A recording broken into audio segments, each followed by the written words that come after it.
Welcome to Field to Fork, and I am so excited today because we are at the Farm to Table capital of Georgia. We are in Rayburn County at the Food Bank of Georgia, and I'm interviewing TJ Smith. And TJ, welcome to our show. Tell us how the food bank got started. Well, the food bank started in Athens, Georgia in 1992, and functioned there for many years. And then in 2008, actually some local folks up here in Rayburn County who live out on the lake, their daughter, who was 12 at the time, saw a need around Thanksgiving time that people couldn't afford turkeys for Thanksgiving. And so she encouraged her father to go buy turkeys, and he cleaned out Walmart and came over here. There's a little old tire store right across the road, and they set up shop right there, and they distributed turkeys over the course of the day before Thanksgiving and Thanksgiving. How interesting. That gives me goosebumps. It was a really great That's a story. precious story. After that, people just started bringing food to that location, just bringing canned goods and all kinds of things, and they witnessed that realized that they needed some help moving all that food, and they got in contact with John Becker, who's the president of the Food Bank of Northeast Georgia, and started having discussions about how they could better serve this area. And that gave birth to a food bank branch actually in Cornelia, Georgia, in Habersham County. Right. And then that eventually got moved up to Tiger, and now starting in December of this year, we're in this new facility here right in the heart of Clayton. Well, this is gorgeous. I mean, just look at the space here. I mean, I could have a farm to table event here.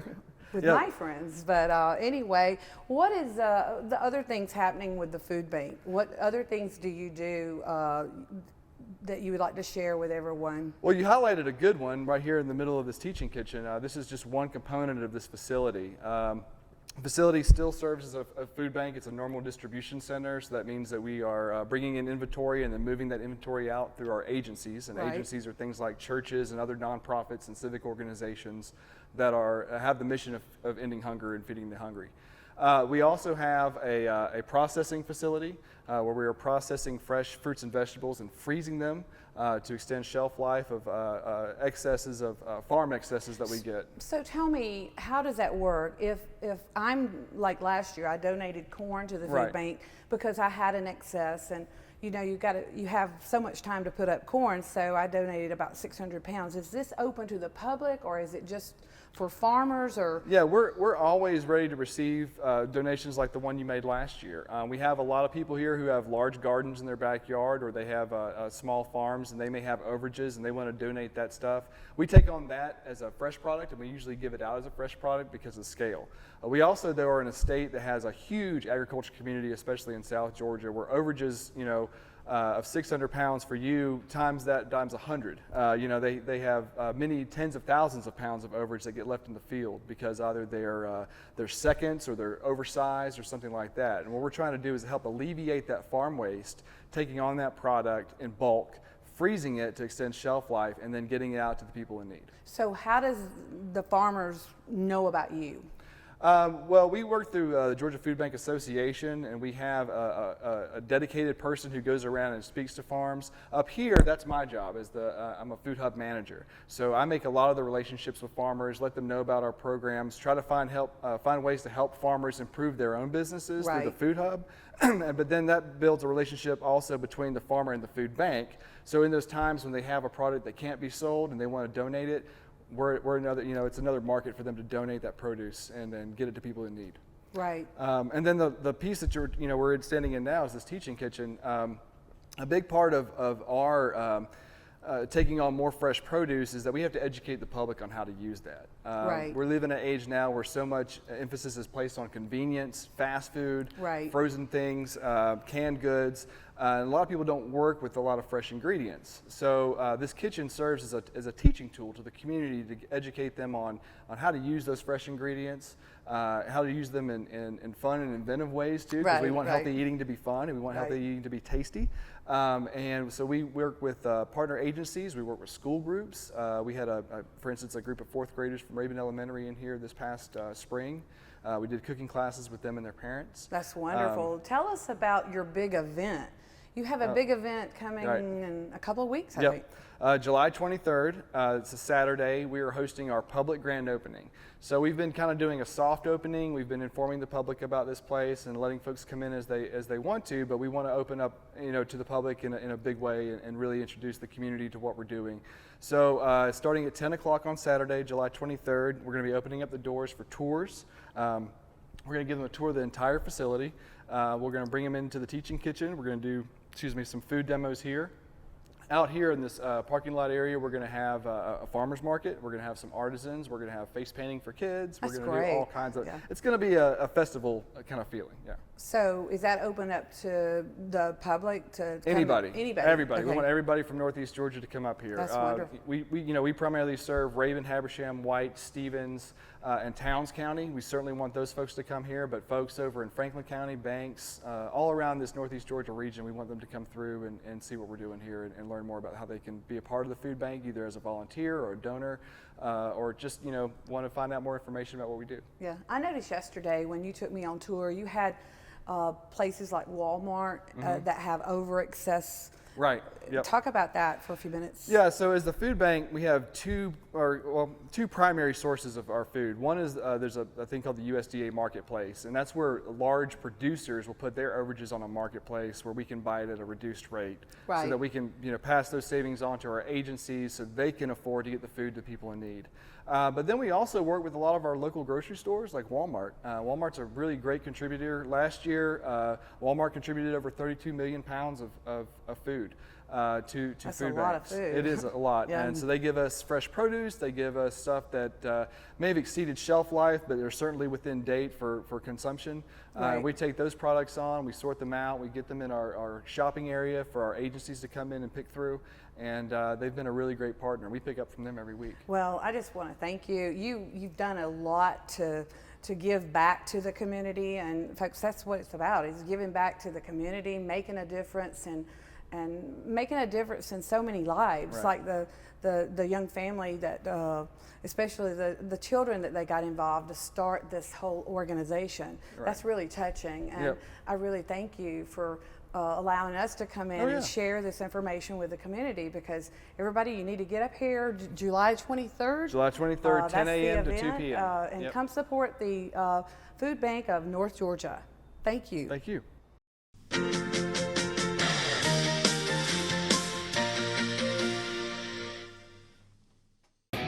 Michael Simon here. Yes, that's me, the handsome guy right there. Join me for America's best beer and food on the new season of Burgers, Brew, and Q. Check out that huge burger. Just look at that smoked meat. These would be awesome with beer. Come along for the ride. Giddy up. All new Burgers, Brew, and Q. Friday at 10:30. Food Network. Dig in.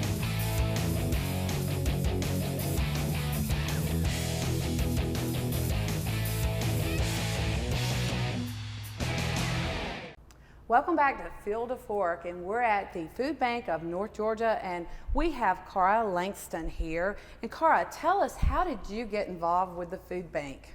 Well, I'm very proud to be the Teaching Kitchen Coordinator for this beautiful kitchen.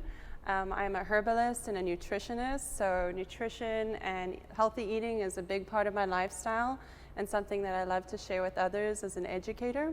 Where did you grow up? I grew up in Cape Town, South Africa. So how did you find your way to Rayburn County? I know, that's a good question.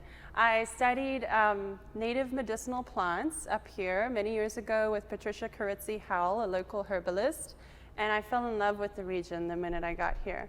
Rayburn County is one of those counties I can that, yeah, I when can you get understand here, that. When you get here, you can't leave. yeah, So, it's like home. right. So how long have you been here?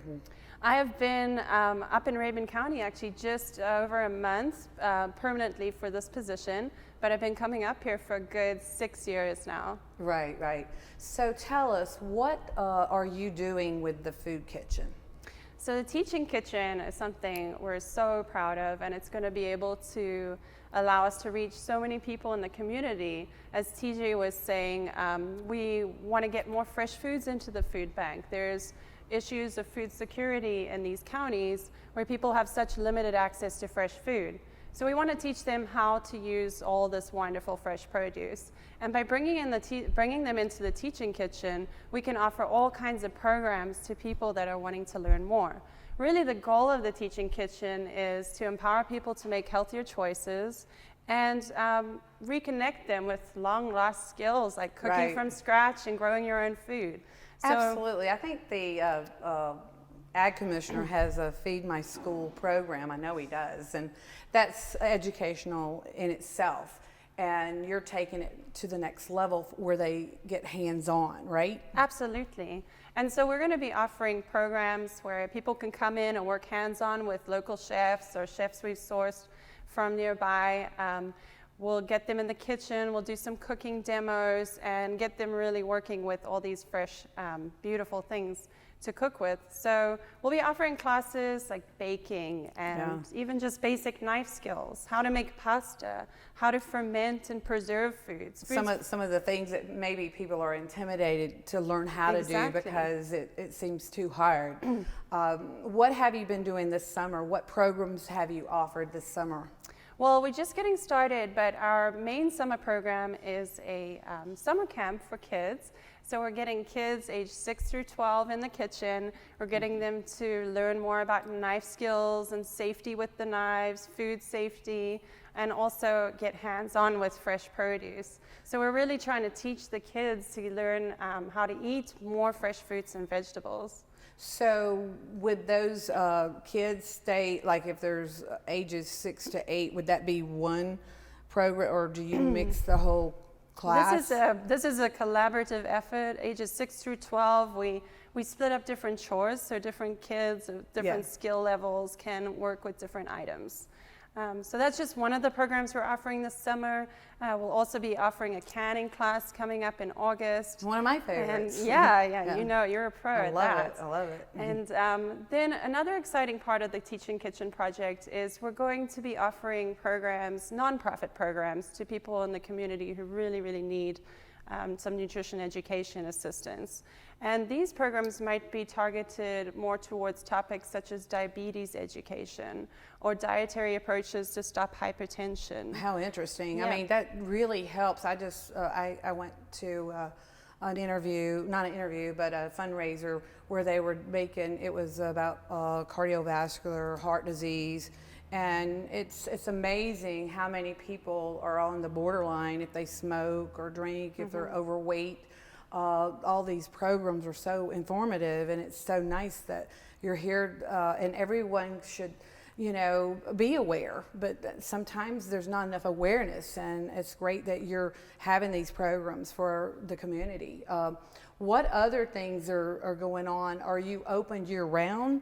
Is the food bank going to stay open? Or we are open year-round, and we'd also like to offer the space up to people for rentals. So if you wanted to have your own cooking show or a food demo or a Christmas party for your office, we'd like to rent out the space to people in the community and really, you know, get a lot of heart and soul into the place. Right. How much would it cost to rent this place? We're looking at renting just the space alone as a teaching space for about $50 an hour, and then the actual use of the kitchen for about $150 an hour. And then we have other services that we can offer too. If you're having a big event and catering for a large group, we could offer dishwashing services and dinnerware services. Excellent. I mean, all these parties, I mean, why not have a cooking school Christmas party? That would be really something I would be interested in, instead of my kitchen turning into the war zone. Right. I could come here and really everybody could spread out and really get involved. I really love it. Where do you see the North Georgia Food Bank going in the next year or so? Wow, we're going to grow in such huge ways. It's very exciting. Not just through the food hub, allowing farmers to store their food here for longer, sell their food for longer, and also distribute to people in need, but in so many different ways. Just bringing the community together over healthy eating, Oh, that's reconnecting wonderful. with traditions. Right. So Yeah. yeah, we're really excited for the growth that's going to And happen. what perfect place. I mean, Rayburn County, the farm to table capital. It's Absolutely. really, this whole area is growing with very good restaurants. And I'm sure, does the restaurants get involved with taking some of the excess? Yeah, so TJ actually works really hard with some local chefs to help the farmers supply some of the restaurants. And I'm working with some of the local chefs to get them in here to teach some of our programs. So we definitely want to get the community, the local chefs, people, everyone involved as much as possible. No exclusions. We'll have some local chefs from up the street come teach classes like how to break down fish, or how to make your favorite preserve. So all kinds of things. Well, I think will you're be happening. doing wonderful things. I'm going to be your spokesperson. I'm going to let everybody know. Thank you. We're going to keep this kitchen busy, and it's a very, very good thing to have. It's something that you're giving back. Again, giving back, making a difference. Really making a difference, and I'll let all my friends know, and maybe we'll have some really nice cooking classes to offer. Yeah, we'd love to have you Chris, in the kitchen. I'll be here. Teaching a class, yeah. I would love to be here, and thank you so much for being on our show today. Thank you. All right.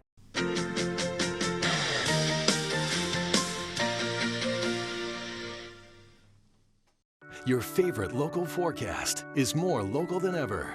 The Weather Channel's Local on the 8s. Your forecast and weather information completely revisualized to power your day. Every 10 minutes, see your world through weather. Because when you do, it's amazing out there. Your Local on the 8s, only on the Weather Channel.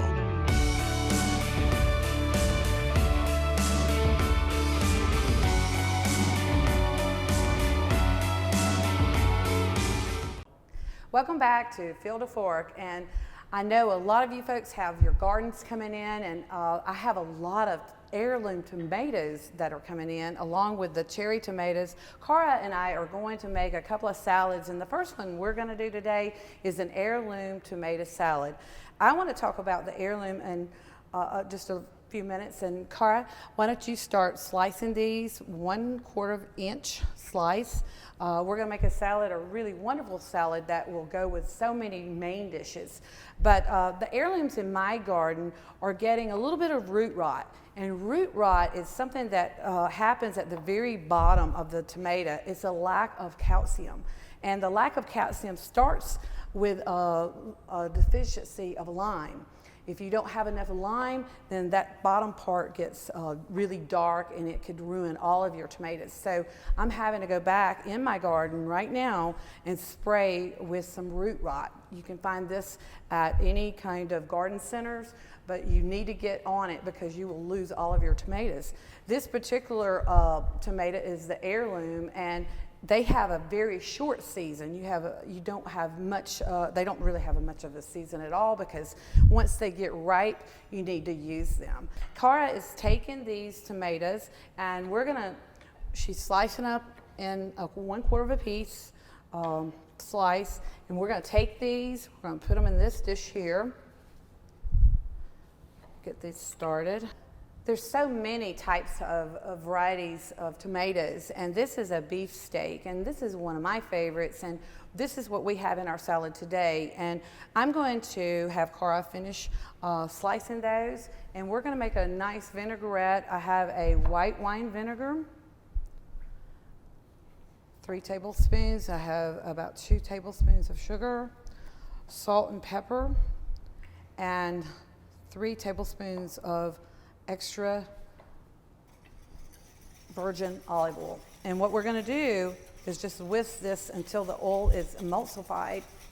We're going to get ready to dress the heirloom tomatoes with this nice vinaigrette.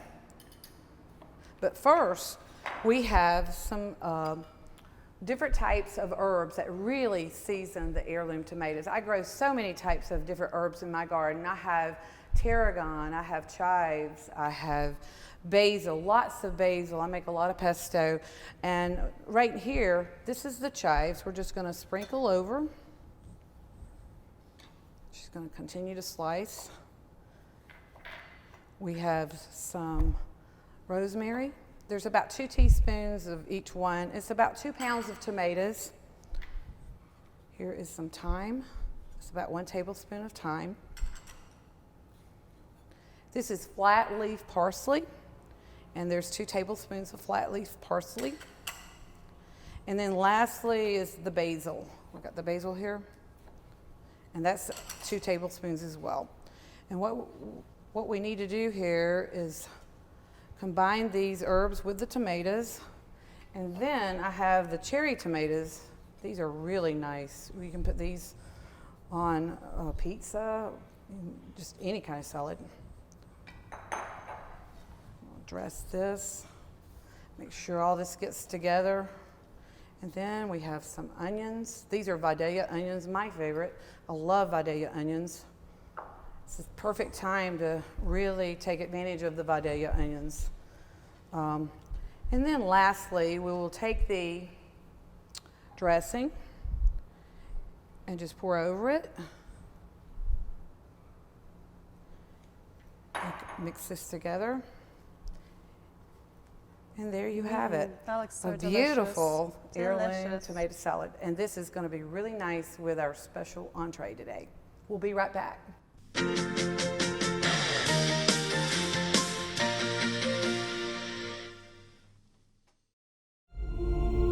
Every day in the United States, a child will lose a limb to a lawnmower accident. Committed to making a difference, a group of concerned parents, all affected by this life-altering circumstance, is mobilizing. In 2004, our son Jake was in a lawnmower accident, and sadly, my husband Brett was operating the machine. This past year, we decided to reach out to all these families we've been meeting over the last 11 years and ask them, would they want to come together with us to talk to families around the world about lawnmower safety? It's been emotional, it's been powerful, of just spending time with the children that have been involved in the accidents to see that it does get better and there is hope for tomorrow. 13 families, one voice with a simple message. Keep your kids inside when mowing the lawn. Welcome back, and we're doing my favorite, which is an arugula, pear, and warm vinaigrette with blue cheese. And Cara has been heating up the vinaigrette. She's also sliced the pears. We're going to go ahead and take the sliced pears and place them on top of the arugula. Arugula is a really nice green. It's got a lot of flavor. It's very peppery, but it adds so much flavor to any main dish that you're doing. And these pears are really good. And then the cheese, the blue cheese is Clemson blue cheese. And it's really pungent. It adds so much flavor to this, and we used a white balsamic vinegar instead of a dark because it doesn't compete with the arugula. And now we have the vinaigrette we're going to dress this with. She's whisking the olive oil in just right. Like good? Okay. And we'll take this and we'll just drizzle this right over the salad. And this goes so well with so many entrees. A lot of folks don't know about the arugula, but once you start eating arugula, you might get it addicted like I have. I love arugula. It's so good. Yeah. So there you go. And we're going to return, and TJ's going to join us for this really nice, healthy meal, and we'll be right back.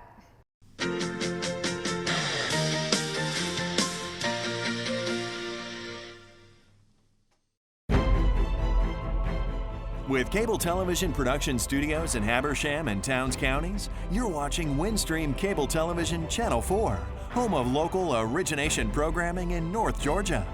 From weekly church services to sports and community events, we've got you covered. Join us 24/7 for local programming at its best. Windstream Cable Television. It's what people are watching.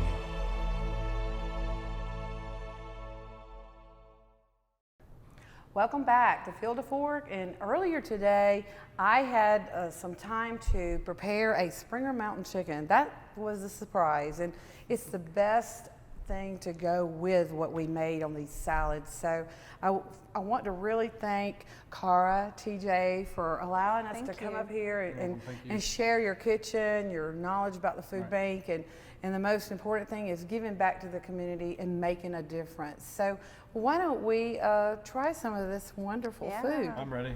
Yeah, Great. looks delicious. I don't know what to hit first.